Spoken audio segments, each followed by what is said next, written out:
OMG! Ito pala ang dahilan ng pagpanaw ng veterang aktres na si Jacqueline Jose.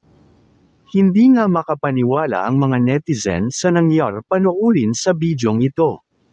Narito ang totoong nangyari. Ating pag-usapan yan dito lamang sa Talks Town.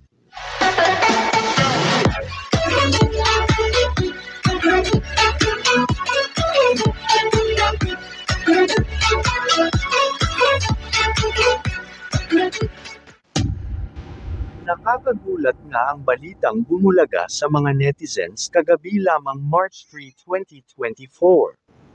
Kumalat kasi sa mundo ng social media ang balitang pagpanaw ng biteranang aktres na si Jacqueline Jose. Si Jacqueline Jose ay isa sa mga tinitingalang artista sa Pilipinas at kasalukuyan nga ay napapanood ang aktres na ito sa Batang Quiapo. Nakakagulat nga ito dahil hindi naman natin siya nakikitaan ng sakit kapag atin siyang napapanood. Ayon sa balita, nakita na lang si Jacqueline Jose na wala ng malay sa loob ng kanyang bahay.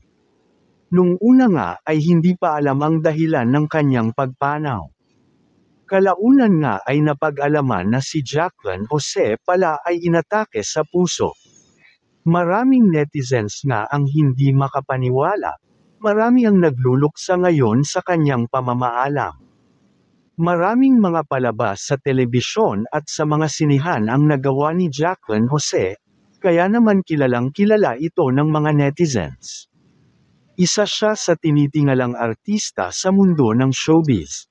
Yan lamang ang ating update ngayon. Kung natapos mo itong video, please